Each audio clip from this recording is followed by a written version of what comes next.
and we'll obviously be relatively brief so you can get back to watching your compelling national news, I'm sure.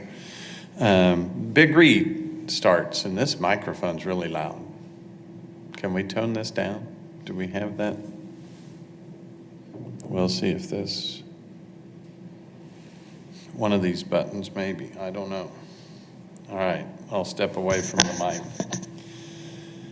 So for the 10th year in a row, we are initiating our Big Read. So Wichita is proud to host Big Read Wichita, a 6-week-long program encouraging the community to read one book and enjoy a variety of arts and educational programs about that book and its themes.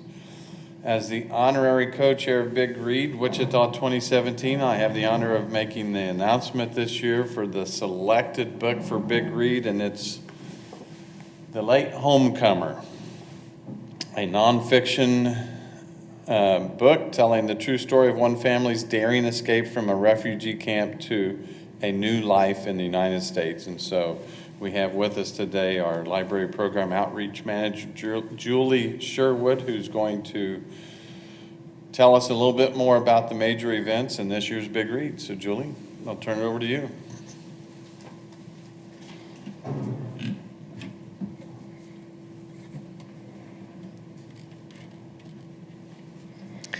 Okay, we will be hosting the Big Read from October 1st until November 15th. Those are the official dates. But in order to give people a chance to get started reading early, we're going to be kicking off our Big Read at an event at the Wichita Art Museum on Saturday, September 23rd. At that event, people will be able to get copies of the book. We will give out free copies of the book so that people can get started reading it. Then on the Thursday, October 12th, the author will be in Wichita, and she will be doing an evening program at Newman University. We hope that people will come out for that so they can meet the author, ask questions about the book, and get their book signed. We have a number of other events that we're working on, and we encourage people who want to partner with the library and create events or in other ways contribute to the Big Read to look at our website. It's at www.bigreadwichita.org. And there you will see events that will start be added to our website throughout the summer. So we look forward to celebrating this story. It's a great book that I think people will really enjoy about a refugee coming to the U.S. and basically telling the story about her life and the people. And I think we have a lot of refugees here in Wichita that might also be able to tell their stories as well. So we hope it will be a very successful Big Read, and we look forward to celebrating with you on that. Thank you. Julie, thank you. Another great book that I'm sure that folks will find very interesting. And since we're on the topic of reading, we'll give you a quick update on our summer reading program. We're 3 weeks into the Wichita Public Library summer-long reading program. About 9,000 area children and teenagers have signed up, taking the challenge to make reading a part of their summer and activity that done for just 20 minutes a day can improve a student's ability to succeed in school as well as combat summer learning loss. The program continues through July 28th. And because it's never too early to start a child on the path towards literacy, the library's efforts in creating young readers continues to grow with its 1,000 Books Before Kindergarten program. More than 1,300 babies, toddlers, preschoolers have all enrolled. Any child 6 and under who hasn't started kindergarten yet can join the challenge. Sign up at any one of our 8 Wichita Public Library locations or online at wichitalibrary.org. So it's a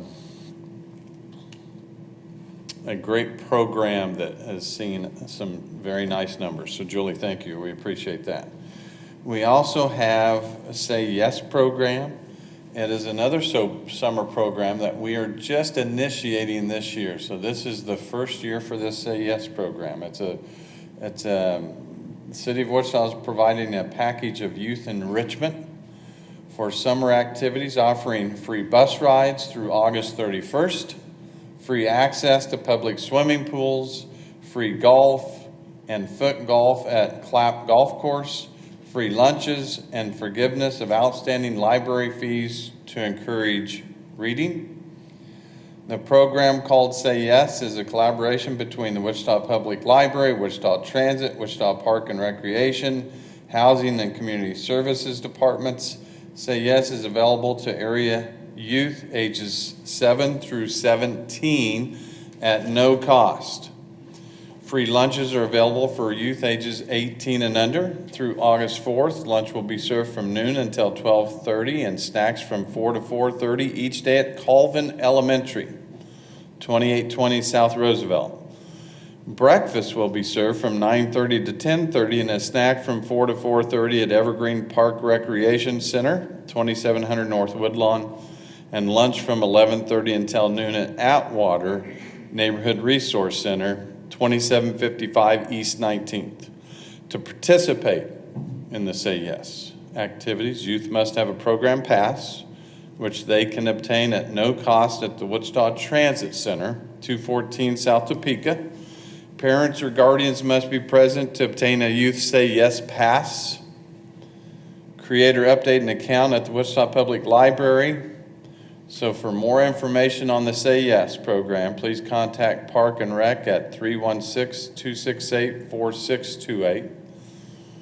And we have both Troy Houtman, our Director of Parks, and John Hall, Director of Housing, here in case there are any questions on those programs.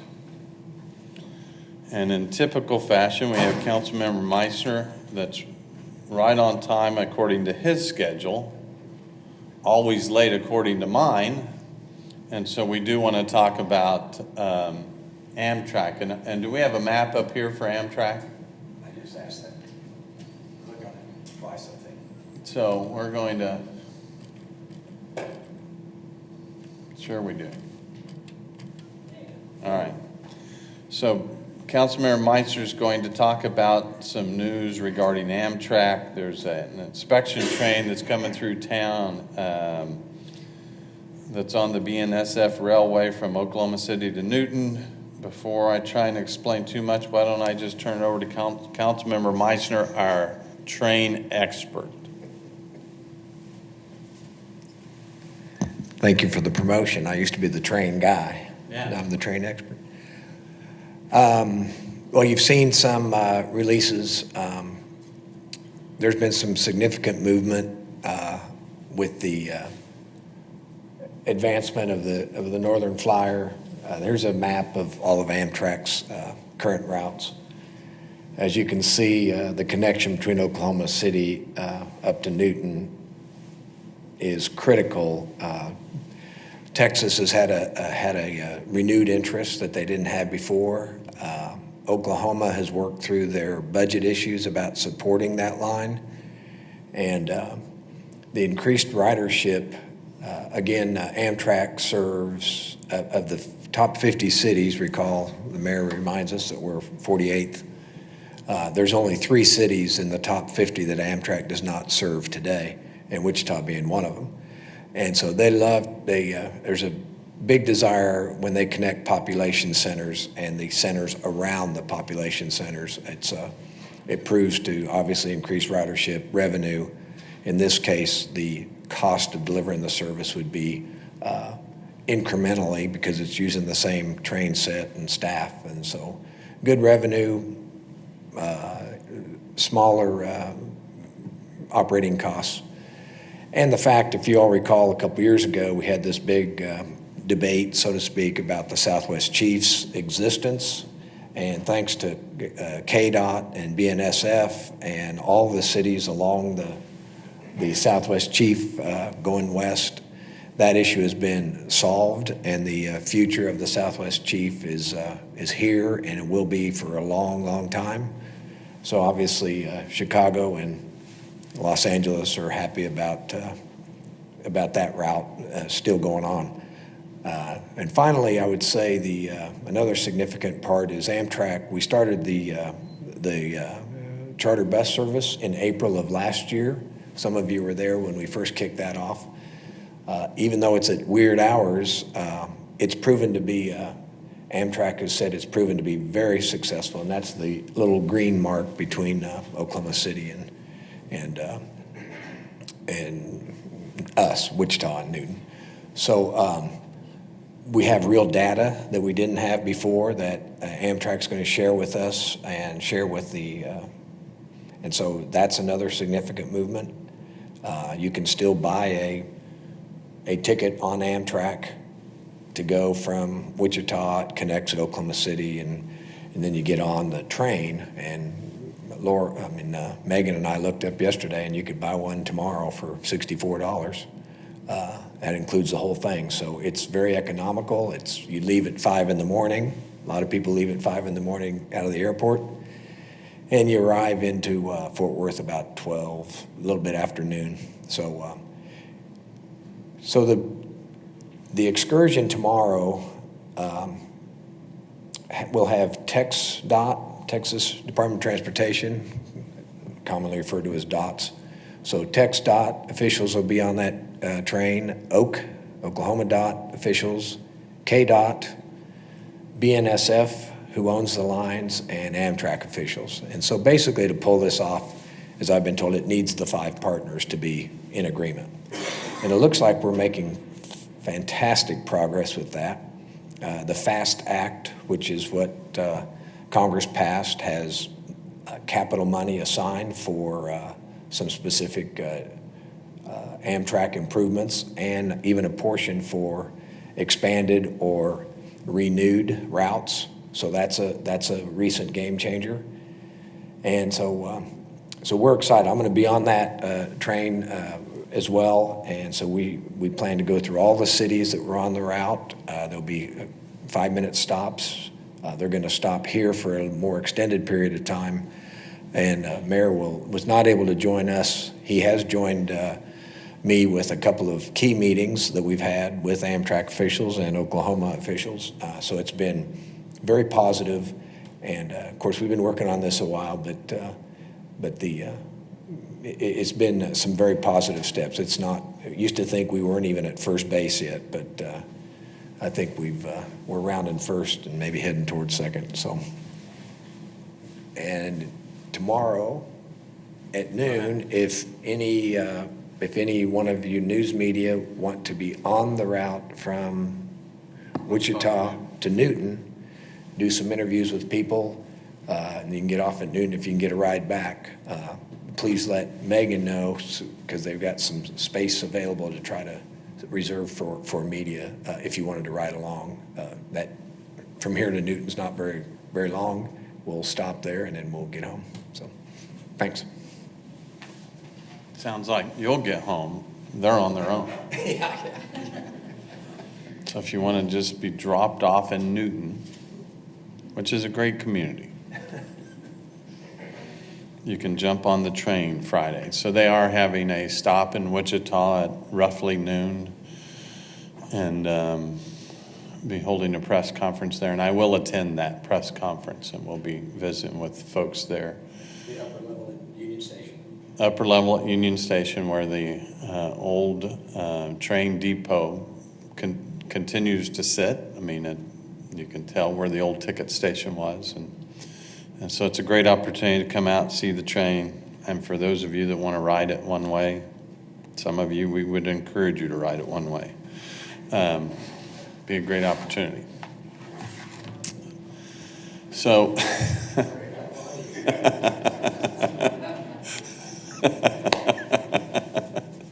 so we'll open it up to questions at this point in time, see if there's anything you would like to ask. As I mentioned, we have our directors here. This is the first year for that YES program. Pretty excited about, hopefully, opportunities there. I couldn't even tell you who was involved in initiating. It was probably Troy Houtman. He's the brains of this operation. But it sounds like a pretty neat opportunity for some young folks in our community, and we hope they take advantage of it. And we'll see how it works this summer and look at continuing it. So, questions? Could you speak to the importance of the Big Read? Could you speak to the importance of So- the Big Read, why it's important for the community? So we continue, obviously, as I mentioned in my remarks, that reading is a fundamental part of learning. And not only for adults, kids, now we know that it happens at a very early age. And encouraging that to begin even in the pre-K programs is important. So we're going to continue as we continue to invest in our library systems, as we continue to encourage those things that I believe makes our community a better place, provides better opportunities for young people.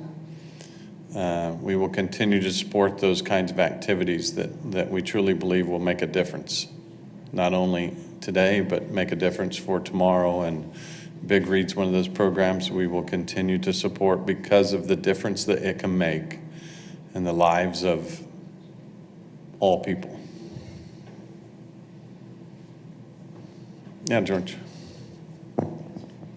With this Amtrak event tomorrow, are we close to a decision point now on extending the Heartland Flyer route up to Wichita? So we are getting closer. That's the whole point of this inspection that they're doing tomorrow. I understand they're actually traveling from Fort Worth all the way to Kansas City. Part of the mission is to inspect the route and to look at the kind of levels of support that will be along this route. As you can see on the map, as Councilmember Meissner mentioned, this fills a gap that literally can connect people from San Antonio to Chicago and Chicago all the way to Los Angeles.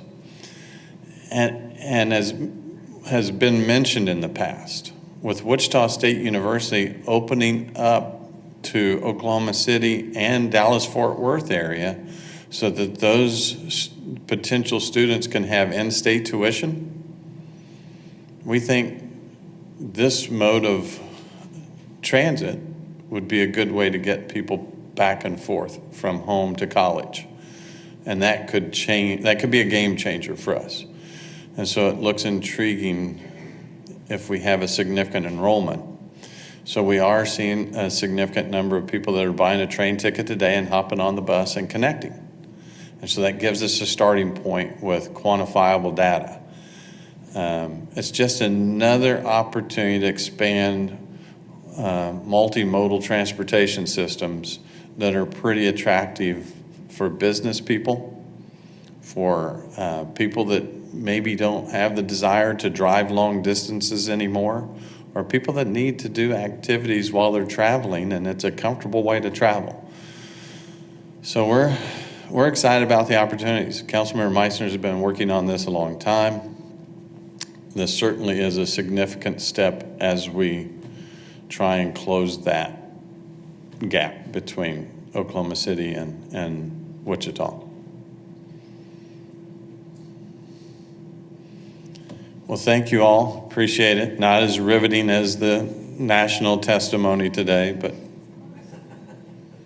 I'm sure you can get back to that. Thank you.